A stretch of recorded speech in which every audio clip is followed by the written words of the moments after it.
Tom Pelissero joins us right now. He stops by here to talk about the Combine with us. And Tom, Brockman says that Brock Bowers is going to be better than Travis Kelce. Well, hold on a second. Gee, I mean, what are we doing? That's what he said. Throwing you under the bus. First of all, we're throwing you under the bus. That's what you said. Always. Wow. You said in the last segment he's going to be better than Travis Kelce. You heard it here first. Didn't he say that, guys? He did. Okay, so Tom. Tom wants to say hi to us, I can tell. Hi, Tom. No, I was going to, but now I feel like I got to disassociate myself from Brockman here. Well, you can say hi to me, though. Yeah, right? TJ, Yeah, what's up, TJ? How we doing, my baby? boy, Tommy P. What's up, kid? Suzy, you're the worst. How'd I get lumped in with Brock? You didn't say hi to me, Tom? Come on. Tom, what's happening? By the way, Tom, the Del front door Tufo, what's was up? open. I'm never sure if you're there. You take a lot of time off on Fridays. I thought maybe you were out, on the beach somewhere doing something a lot more fun. I didn't know for sure. He left in the middle of the third hour yesterday. Like in the middle. He just left. And That's what I'm saying. I never know if he's there or not. And I am not the worst. You opened the front door and I went in it. Completely not, but okay. Whatever. Hi, Tom. Good stuff. It's How you Friday. doing? It's Friday. We've been drinking since 9 a.m. So, That's I mean, true. Mimosa Friday. I'm just saying, it's Mimosa Friday. So? I'm still caffeinating here. Do you want to hose? What are you drinking? The fellas, this is the yerba. Yeah, it's in the back. Yeah. Some in the back. Plant-based energy. There's some back there, Suzy. You should try one. They're very good. No, I've got coffee, old-fashioned coffee, half and half. So I can't go yerba. Sorry about that. All right. So do we want to hose him or not? We want to hose who? Brockman for saying that Brock Bowers will be better than Travis Kelce. Sorry, I had lost track. Too many Brocks in that equation right there. Listen, I mean, Brock Bowers, when you go through with scouts and executives right now of like the surefire top 20 picks, let's call them, Brock Bowers is one of the first ones that comes up on the list. You got 3 quarterbacks at least that are going to come off the board in the early going here. You got probably 3 receivers that are going to go pretty high. There's several tackles that are going to go. And then Brock Bowers is probably the next one. Now, Travis Kelce is about as high of a bar as you can possibly clear this side of Rob Gronkowski. And Travis Kelce obviously had a unique backstory in terms of where he got drafted, why he slid in the draft. Bowers is not going to be somebody who, you're looking at on day 2 here. He's going to be off the board, I would anticipate. In those first 20 picks, we'll see whether or not and to what extent he actually works out when the drills get going over at Lucas Oil Stadium. 3 p.m. Eastern time on NFL Network here, but there's no question. I mean, he's one of the best prospects in this draft. Obviously got dinged up a little bit last season, but he's going to go early, and then context matters a lot. If he goes to Kansas City and plays with Patrick Mahomes, who knows how good he potentially could be. He goes someplace else without a quarterback. We've seen plenty of other tight ends disappear. I think Tom, my point was that he's NFL ready. You look at some of the tight ends who've come into the league the last few years. Just look at Sam Laporta last year, and I would expect Brock Bowers to kind of have a similar year like Sam. Sam Laporta is a really rare individual. I don't know if you guys have gotten a chance to talk to him, but he is the most mature, whatever he is, 22-year-old you're ever going to meet. I still, even at my age, I'm 42, and I still talk to players, and in my head, intellectually, I think because these guys are much bigger and better looking and more well-built than me, that they must be older than me. This guy's 22, and you would think he is already a coach in the NFL. I haven't had a chance to talk to Brock Bowers yet, but when you're talking about that position, there's a lot of smart guys who play tight end because you have to do so much and you have to understand so much of the concepts of the run game, the pass game, the blocking phase, the receiving phase. If Brock Bowers is up to that type of a challenge, that's obviously going to go a long way. That's why I would never go back to college football. I'd be like their mom. That would be so. That would be humiliating and not at all cool. Hey, Tom, what was the reaction like at the Combine with Marvin Harrison Jr. being a no-show? It wasn't really surprising. Between him and Caleb Williams, they're both going about this process a little bit differently.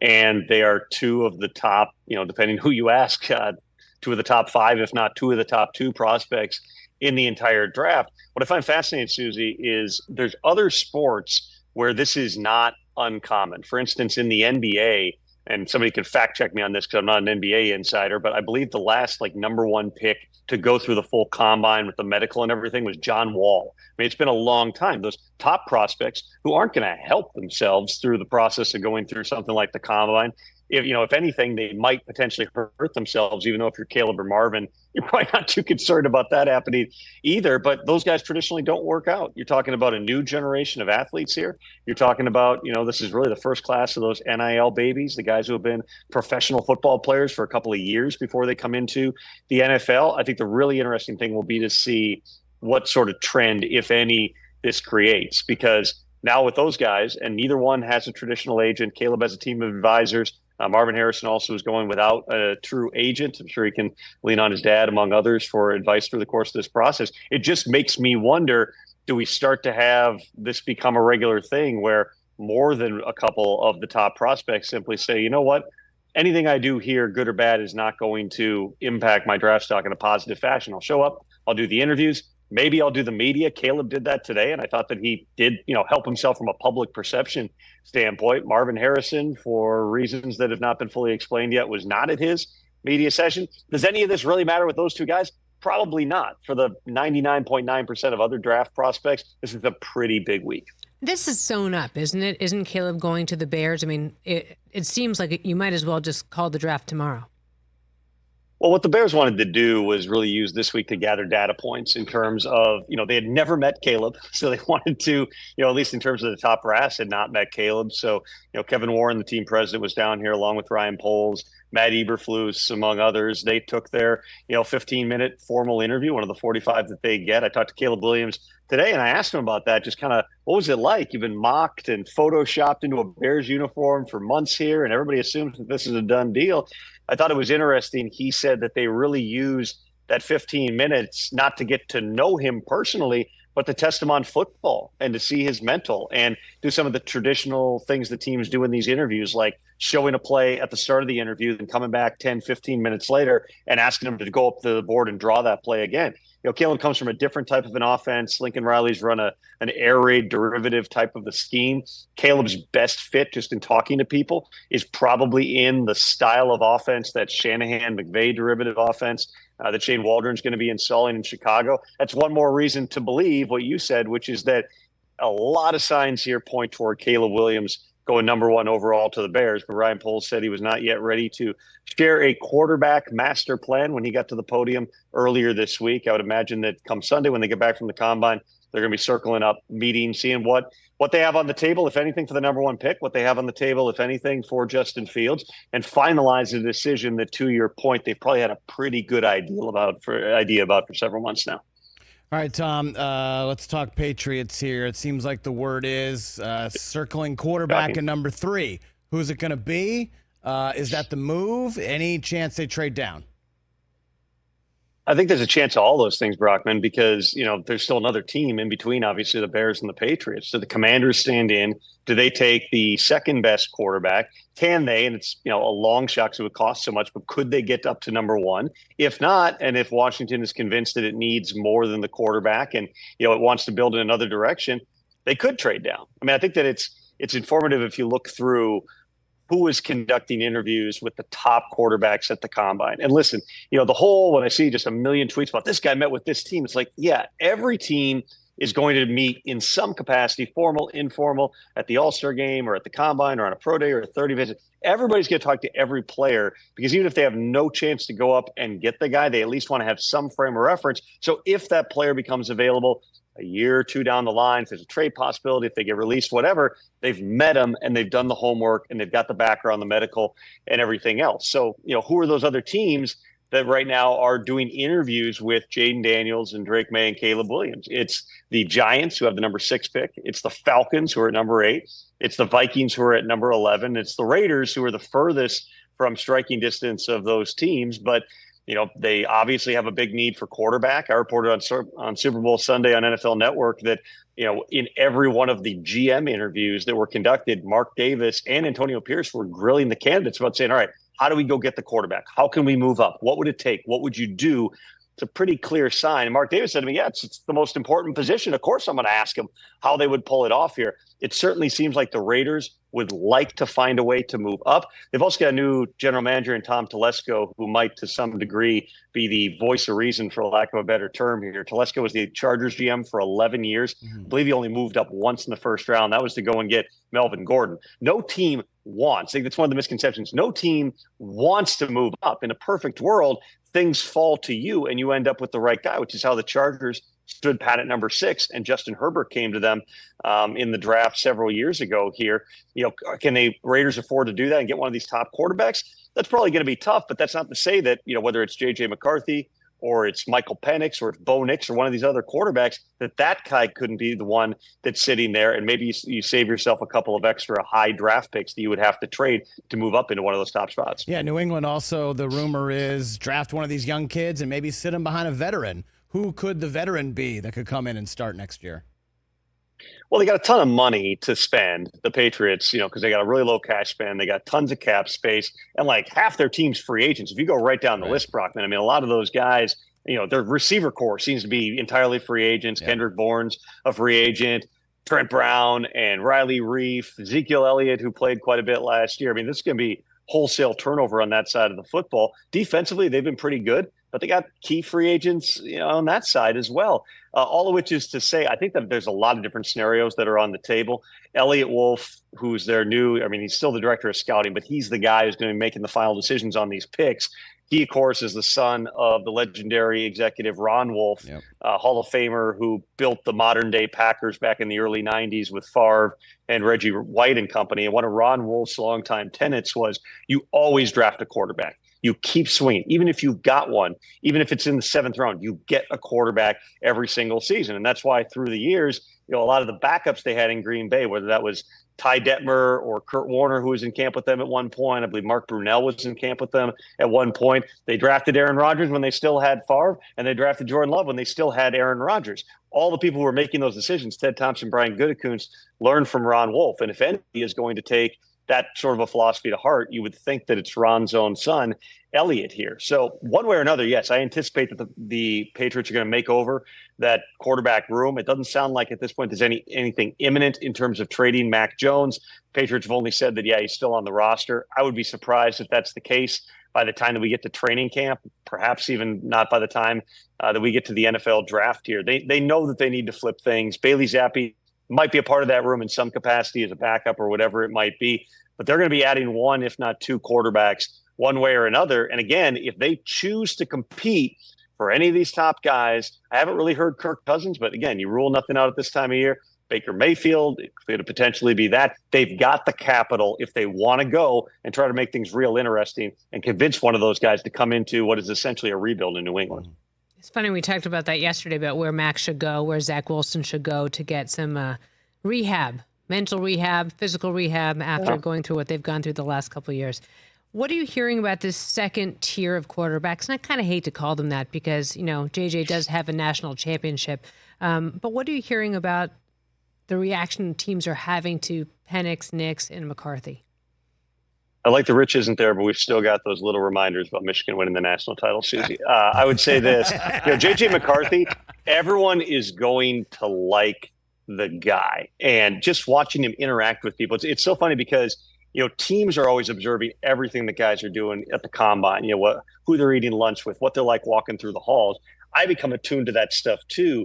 And J.J. McCarthy, when he's just coming and going today, he's talking to relatively low-level staffers or event staffers here, and everything is sir and ma'am, and being very polite and thank you. Like there's nothing that's going to turn people off about J.J. McCarthy, the person and the leader. The question is just going to be the football. He played in a style of offense in Michigan where they really ran the football a lot. There's a lot of NFL-style throws you haven't seen J.J. McCarthy do a ton of, and so it'll be really interesting to see him up against some of those other guys in, as you put it, the second tier of quarterbacks, because Drake Maye, Caleb Williams, Jaden Daniels, they're not throwing here, but you are going to have J.J. McCarthy. You are going to have Bo Nix. You are going to have a couple of the other quarterbacks that are talked about at the top of the draft. The really interesting ones to me become Michael Penix, because he obviously is a phenomenal athlete, or phenomenal quarterback, I should say, that we saw win in a lot of different ways when he was at the University of Washington. Won a ton of games last season, but he's got a lot on the medical report, and those examinations were taking place here over the past couple of days. He intends to go out there and sling it tomorrow and show people what he can do. And then the guy who I had one executive tell me the other day has helped himself the most coming into the combine is Spencer Rattler from South Carolina, because I think everybody knows some pieces of the Rattler story. He was a highly recruited high school player. He was on a Netflix documentary in which he did not come off well at all. He had a little bit of trouble toward the end of high school, goes to Oklahoma, and Caleb Williams goes to Oklahoma. He ends up transferring, going to South Carolina. I would tell you, everybody that I've talked to through this process, other South Carolina players, for instance, say that they've never seen any of that negative stuff on Spencer Rattler. The teams I've talked to, the NFL teams, have said his interviews have been really good. He seems to have learned a lot. He seems to have matured. And he played, granted, only a series, I believe, but he was the best quarterback out there in the Senior Bowl game. Led a touchdown drive, had a beautiful touchdown pass. Those are those little types of things. Now, I still don't know that Spencer Rattler plays his way into, let's say, being a day 2 pick or even a high day 2 pick, but I would not totally rule out somebody liking the upside, because there are reasons he was recruited the way that he was. There were a lot of circumstances involved. If he's got some of those things figured out from a leadership perspective and off the field and figuring out who he is, the talent's all there, and maybe somebody takes a stab at him a little bit sooner than everybody's expecting. Is Drake Maye being overshadowed? Are we not talking about him enough? Well, I think that anytime you've got a Caleb Williams, it's hard to, talk a lot about the number 2 quarterback. Just like a couple of years ago, there was so much talk about Trevor Lawrence. I don't feel like we talked that much about Zach Wilson, even though coaches at the time, some of them would tell me like Zach Wilson's tape last year was better than Trevor Lawrence's. Obviously, that bore out the way that it did. But there's circumstances, Suzy, in all this stuff. I mean, think about the 5 quarterbacks that were taken at the top of that draft just back in 2021. It was Trevor Lawrence at number 1, who, he's battled through a bunch of injuries over the last season here. There's been some inconsistencies in his play, but he's been probably exactly what we expected Trevor Lawrence to be, which is a good, solid quarterback who's going to make some plays, may not be spectacular, may not be the next Mahomes, but you absolutely can win with him in the NFL. Zach Wilson goes to the Jets. There's all kinds of stuff going on there. Shows some things early on, gets benched, it goes badly. They bring in Aaron Rodgers. He's supposed to sit for a year and learn. Instead, 4 snaps later, he gets forced out there. He actually played well the first 6 games last year. Zach Wilson played pretty well at times, and then obviously he goes sideways. He gets benched multiple times. There's things written and said about him. His days are probably numbered now with the Jets, and they've granted him permission to seek a trade. Trey Lance, number 3, already is not on the team that drafted him. He's now a Dallas Cowboy. Justin Fields, quite possibly, is not going to be a Chicago Bear much longer. He was drafted number 11. And then Mac Jones was the last one drafted, and we just talked about him being traded. So that's 3 years ago, Suzy. 4 of the top 5 quarterbacks by the time we get to this year's draft probably are on different teams. That's how fickle I think, all this stuff is when you're talking about, the landing spots for quarterbacks. There is a contextual piece of this. And so for Drake Maye, I'm less concerned if I'm Drake Maye that, hey, why isn't anyone talking about me being the number 1 overall pick? We've been talking about Caleb Williams being the number 1 overall pick for like 2 years now, going back to his freshman year at Oklahoma. With Drake Maye, obviously he comes from an athletic family. His brother's playing basketball. I stood next to him today. I had no idea how tall he was. I hadn't seen, or his measurements, I guess, are going to be taken tomorrow. He is bigger than you think when you just stand next to him here. And he's got a really cool confidence about himself. I talked to some coaches last night who spent time with him in the formal interviews here, and they talk about like he kind of comes in and he's got all this energy and he wants to tell you all this stuff. And I've looked at your quarterbacks and I know about this guy, and and they're just like, whoa, like this is a lot. And I asked him about that today, and he said, yeah, that was the plan. I wanted to show him how much I want this thing. I also asked Drake Maye in our NFL Network interview, okay, make me the pitch. This is a big organizational decision. Make me the pitch in the face of your franchise. And he talked through it, said, listen, I can win in every way. I can do it with my arm. I can do it with my legs. And his best quote was, you don't want to game plan for me. You want to game plan with me. So like Drake Maye certainly asserting himself as he goes into this process. Not going to throw out here, but he's going to do a ton at his pro day, and it'll be fun to watch that one for sure. Sold. Bring him to New England, you Tom. Like him? Let's go. He looks good with holding the donkeys. Let's go. I already have like the Mac Jones 10 jersey for Cage. I can just put Maye over the top of Jones. Cut and paste, have baby. To change numbers. White out. Are you kidding me? Save me some money. All right, last question for you. What's the craziest thing you've heard yet at the Combine? I mean, that's a tricky one. I think that, one of the interesting things, like the dynamics of how the combine has changed, is when they sort of changed up the cadence of it and had free agency start, I want to say a week later after the draft instead of starting right after, you stopped having teams float numbers. You stopped having anything like kind of progressing in terms of deals with free agents. Obviously, those meetings, if it's not your own free agents, aren't supposed to happen anyway. They happen all over this city. But what teams don't want is agents to get a number and then go shop it around for a week and a half and then try to find something that's better here. So I think that you're going to see the trade market ramp up here even this coming week. Obviously, the franchise tag deadline is on Tuesday.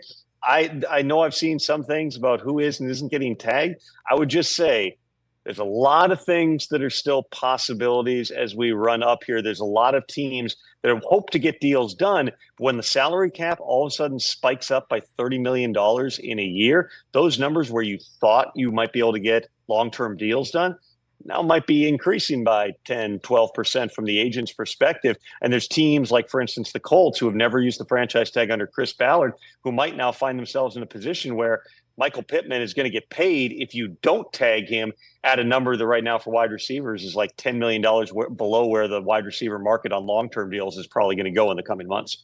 Tom, you're the greatest. Thank you so much for your time. If you see Rich with J.J. McCarthy, just make sure he keeps a respectable distance. You know what I mean? He went in for a hug yesterday. We were laughing. We said he might have lingered a little bit too long in a Seinfeld Larry. I'm sure he doesn't have to recuse himself. Shouldn't he just have to, like, when it's JJ McCarthy's throwing session, it's like, all right, DJ, and now legally required to turn it over to you. I mean, do you remember the old Tom? Thank you so much for your time. Really appreciate it. Thank you. Catch the Rich Eisen Show every single day on the Roku channel, 12 to 3 Eastern, for free.